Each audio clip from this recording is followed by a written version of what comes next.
Bonjour à tous, je vous souhaite la bienvenue sur la chaîne et je vous invite à découvrir avec moi le tirage de tarot intuitif pour les Capricornes. Donc si votre signe est Capricorne, si vous êtes ascendant ou signe lunaire Capricorne, eh bien ce tirage est pour vous. Alors très bien, l'énergie générale en fait pour cette période. Bon, alors vous avez le 10 de bâton. Ce que je ressens avec ça, c'est que c'est une période où vous allez avoir beaucoup de responsabilités et de choses à gérer. Beaucoup, ça peut être une liste de choses à faire assez longue. Le fait en fait d'avoir à gérer des choses qui peuvent... on peut avoir cette sensation que ça représente un peu un fardeau ou quelque chose où... peut-être vous faites beaucoup de promesses et vous vous engagez beaucoup auprès des gens sur le support que vous pouvez apporter. Donc, ce qui va être important dans cette période-là, ça va être de regarder aussi comment vous vous ménagez. C'est une période où il faut faire attention à ne pas s'épuiser, à ne pas se stresser et finir par avoir, c'est ça, un épuisement. Donc là, ce qui est important aussi, c'est la perspective que vous allez donner aux choses.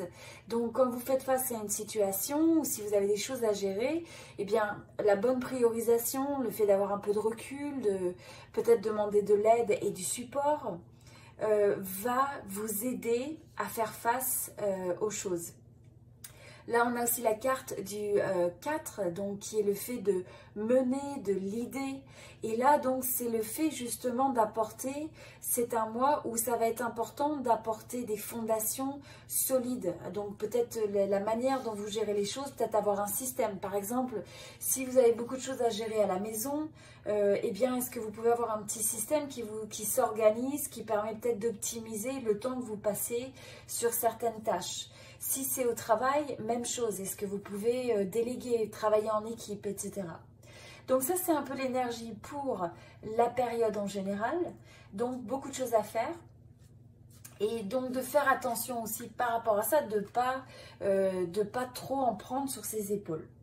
Et ce que je ressens aussi, c'est le fait que c'est important de ne pas choisir d'en faire trop des fois parce qu'on a tendance à se comparer aux autres. On veut être au même niveau, on veut se dépasser, être meilleur. Et donc là, c'est important de vous focuser sur vos forces, sur ce que vous êtes capable de faire, mais d'honorer aussi la vérité pour vous, c'est-à-dire qu'est-ce que vous êtes vraiment capable de gérer et qu'est-ce qui semble être trop pour avoir la capacité de dire non, ça je ne suis pas capable. Alors ensuite, quand je dis je ne suis pas capable, c'est-à-dire j'en ai trop dans mon assiette quelque part. Hein. Donc l'énergie avec laquelle vous rentrez dans ce mois-ci, c'est nous avons la reine de coupe. Alors, avec la reine de coupe, excusez-moi, c'est vous avez une énergie qui est bien ancrée, qui est joyeuse, où vous allez avoir, en même temps, vous êtes émotionnellement, on va dire, vous êtes bien équilibré. Vous êtes aussi connecté, vous allez avoir beaucoup d'intuition sur les situations et sur les gens aussi. Vous êtes aussi quelqu'un sur qui les gens comptent parce que vous avez cette forme de compassion. Vous êtes toujours prête à aider ou prêt à aider. Là, ça va être important de bien prendre soin de vous aussi. C'est un moment où vous pouvez ressentir assez intensément les émotions quand vous êtes dans des situations. Donc, il peut y avoir un petit peu d'émotivité, mais on voit qu'en général, c'est quand même quelque chose qui est bien maîtrisé, qui est bien équilibré. La seule chose, vous voyez, c'est avec cette reine de coupe, c'est aussi des fois la tendance à cacher ce qu'on ressent, à ne pas laisser transparaître ce qu'on ressent réellement à l'intérieur. Donc, pouvoir être là toujours pour les autres, mais est-ce que vous prenez le temps aussi d'écouter vraiment vos besoins? Et c'est ça. Et donc ensuite, on a la carte de gagner ou de perdre. Donc là, ça va être de vous dire, quand vous avez des situations qui se passent bien, c'est une bonne chose. Mais quand vous avez des situations qui sont un petit peu plus difficiles, eh bien, ça va être de ne pas déverser toutes vos émotions dans ça. C'est de garder un certain recul finalement. Mais en même temps, il faut honorer ce que vous ressentez. Alors, au niveau de la deuxième énergie que nous avons le 6 de coupe. Donc, dans cette période, il se peut que vous repreniez contact avec une ancienne connaissance, quelqu'un du passé qui revient, ou quelqu'un avec qui vous n'avez pas eu de contact depuis juste un petit moment, et vous reprenez contact, et cette connexion se trouve ravivée quelque part. Donc, c'est quelqu'un qui revient un peu plus dans votre vie.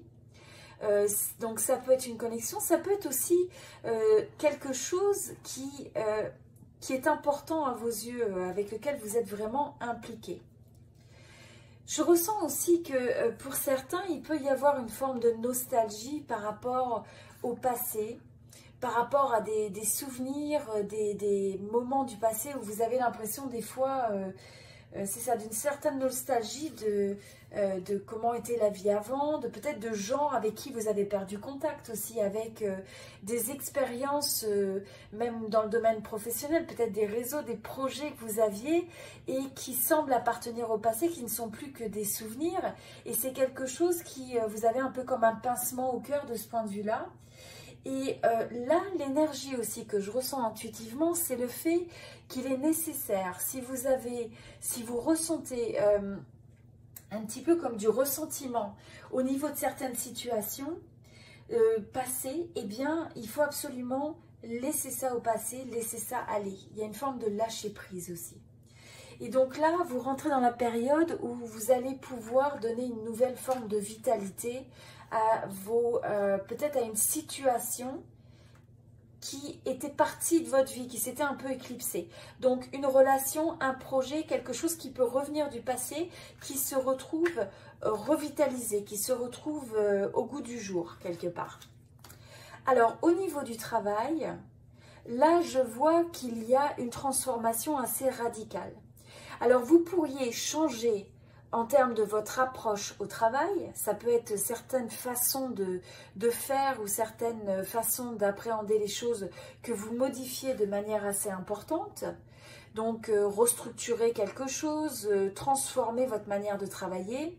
Il pourrait y avoir aussi des transformations par exemple dans un service, dans un département, des formes de restructuration. En tout cas, c'est un changement qui est assez significatif que vous pouvez ressentir. Et pour certains, ça peut être aussi un changement qui va amener un nouveau contrat. Donc là, il pourrait y avoir un changement avec un nouveau contrat, un changement radical aussi pour certains avec quelque chose qui se lie à un contrat, mais aussi possiblement des personnes comme des avocats ou un aspect un peu de justice. Ça, c'est pas tout le monde.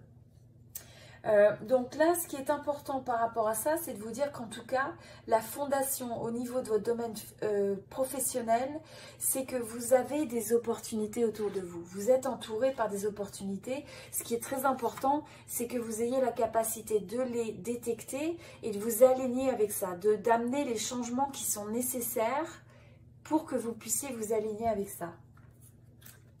Au niveau sentimental, alors là, on a le 8 d'épée. Donc avec le 8 d'épée, et on a la carte aussi un petit peu de se reposer, prendre du recul, reconsidérer les choses. Je pense que pour un certain nombre d'entre vous, vous pouvez avoir le sentiment de vous sortir un petit peu bloqué, d'avoir un petit peu l'impression que vous n'avez pas le choix dans une situation, dans des liens que vous avez avec quelqu'un. C'est aussi peut-être un manque de regarder les choses comme elles sont et de regarder la vérité en face. Et je pense que pour certains d'entre vous, il y a un besoin justement d'avoir cette pause pour essayer d'y voir plus clair, pour essayer de reconsidérer un peu cette situation, en sachant que, vous voyez, cette personne, ce sont des limites qu'on a dans la tête. Donc à partir de ce moment-là, ce sont aussi des limites qu'on peut s'enlever. Donc quelque part, c'est un peu comme si peut-être vous... c'est comme si vous manquez vous avez des croyances ou vous avez des anticipations par rapport à la vie sentimentale qui peuvent un petit peu vous mettre dans une situation d'insécurité, dans l'incapacité de faire des choix, dans l'incapacité de vous sentir en sécurité. Donc là, c'est important d'enlever un petit peu ces chaînes qui sont des chaînes mentales, des chaînes émotionnelles, des chaînes qui sont dans la tête.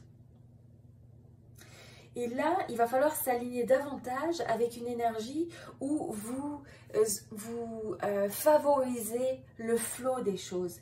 Vous faites que vous n'avez pas besoin de vous donner tant de mal pour arriver à réussir.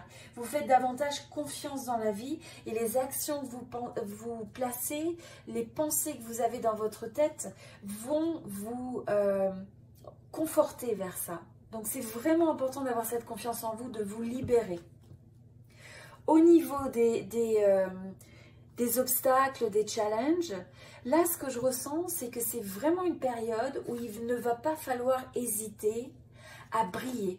C'est un moment où il faut remettre le focus sur vous. Vous devez être votre propre priorité aussi dans cette période. Et c'est un moment où il faut arriver à partager et à briller, en fait, à vous exprimer avec le monde qui vous entoure. Parce que là, vous avez cette force, vous avez ce message sous différentes façons à exprimer au monde. Vous avez des talents, vous avez des capacités, vous avez vos forces, vous êtes unique et vous avez votre beauté à vous, qui est propre à vous. Et donc, c'est nécessaire de briller cette lumière du cœur, d'y croire, de se donner à fond pour arriver à être aussi reconnu à sa juste valeur. Au niveau des opportunités, eh bien là, de manière intéressante, ce que je ressens, c'est que ça va être important de savoir regarder, comme on disait en face, des situations ou des relations qui ne vous servent plus. Et il y a peut-être des situations où vous allez avoir envie de vous éloigner, de marquer la pause, peut-être de vous désactiver un petit peu ces connexions et voyez cette personne qui décide de partir, de prendre ce qui lui est cher et parce qu'il recherche quelque chose de meilleur. C'est aussi une période de transition. Donc dans cette opportunité, c'est une transition, mais quoi qu'il en soit, on part de quelque chose. C'est avoir le courage de quitter les choses qui ne vous correspondent plus pour aller vers quelque chose qui va vous amener beaucoup plus de joie et de stabilité, parce que c'est quelque chose qui vous attend. Donc là, c'est aussi d'être confortable, même s'il y a des fois des notions d'incertitude, le fait aussi d'être un peu au croisement de chemin, mais ça va être d'écouter vraiment votre vérité et de l'honorer. Et ensuite, l'évolution donc de cette période, on a le roi de denier. Avec le roi de denier, c'est une période où vous allez avoir de bons résultats sur ce que vous entreprenez. On sent que là, le goût est à l'action, à la détermination. Vous allez travailler fort sur ce qui vous tient à cœur. Vous avez cette persévérance. Et là, on voit que vous êtes en train de planter les graines pour votre futur. Donc, il y a un certain nombre d'actions que vous allez mettre qui vont vous permettre, en fait, ça va être bénéfique dans le long terme. Ça va apporter des fondations qui vont être bénéfiques pour le long terme. C'est aussi un moment où vous pouvez avoir des retours, des résultats, des choses où vous avez l'impression de vous dire oh, ben enfin, le retour, le juste retour, la récolte, en fait, est arrivée, quoi. Donc, vous allez avoir des résultats positifs. Ça peut être des rentrées financières, ça peut être simplement le fait d'avoir la joie des succès, vous voyez. Et ce qui est très important dans cette période-là, ça va être absolument que vous ayez confiance en vous, de croire dans vos possibilités de réussir. Et pour ça, pour arriver à faire ça, il faut arriver à se détacher de tout ce qui vous limite, de tout ce qui vous confine, de tout ce qui vous donne l'impression d'être bloqué, de tout ce qui vous empêche en fait de trouver votre liberté, votre expansion. Tout ça, il va falloir le libérer et se détacher de ça. Et ça va être vraiment votre force intérieure qui va vous aider à créer à la fois à avoir cette, je dirais, ouverture d'esprit, cette capacité à regarder les choses, même les plus difficiles, en face, à aussi comprendre qu'il faut se ménager, que vous devez penser à vous. Donc là, il n'est pas question non plus de dire oui à tout et à tout le monde, c'est de regarder qu'est-ce qui vous convient. Recentrer un petit peu les choses aussi autour de vous. Et là, comme on disait, donc c'est important de passer le balai un petit peu, hein, de laisser derrière les débris, laisser derrière les irritations, ce qui peut vous frustrer, le stress. Et puis des fois, il y a des choses qu'on n'a pas finies, des relations qui semblent être laissées en suspens, mais ça peut des fois représenter un peu des dynamiques toxiques mentalement ou émotionnellement. Et donc là, c'est de regarder, est-ce que vous avez des situations comme ça dans votre vie, des personnes comme ça, qui amènent en fait des pensées, des émotions qui sont négatives. Et dans ce cas-là, c'est de regarder comment vous pouvez vous détacher, même quand ça peut vous paraître un peu difficile. Et pour terminer, dans cette période, là, le conseil intuitif, c'est de regarder, d'essayer de voir le bon côté des choses, en fait. Regardez les choses avec optimisme. Ça ne veut pas dire que tout est positif, ça veut dire que vous êtes capable de déceler les opportunités, de déceler les solutions, de déceler les choses qui peuvent marcher. Donc, quelles que soient finalement les situations avec lesquelles vous pouvez vous trouver confronté, c'est toujours de regarder dans chaque situation quel est le positif. Qu'est-ce que vous pouvez apprendre de quelque chose? En quoi finalement, peut-être quand quelque chose ne fonctionne pas, c'est parce que ça vous réaligne vers votre chemin de vie. Peut-être que ce n'était pas destiné à se passer. Et donc finalement, des fois c'est une chance aussi. Des fois on peut se dire quelque chose ne s'est pas fait et puis ouf. Après coup, vous apprenez d'autres informations et vous vous dites, bah heureusement finalement, j'avais aucune idée, mais c'est une bonne chose. Voilà, donc je vous laisse réfléchir à tout ça. C'était donc pour les Capricornes. Donc je vous invite à aimer cette vidéo si ça vous a aidé et inspiré. Et puis partagez avec moi un petit peu comment ça résonne, ce que vous comptez peut-être mettre en place, ce que vous comptez changer, est-ce qu'il y a des situations particulières qui résonnent avec ce tirage. N'hésitez pas à partager, ça me fait toujours très plaisir de vous lire. Et puis, c'est ça. Et puis, partagez avec vos amis si ça vous intéresse. Si vous avez quelqu'un qui peut être intéressé. Et voilà, je vous dis à très bientôt. Merci beaucoup.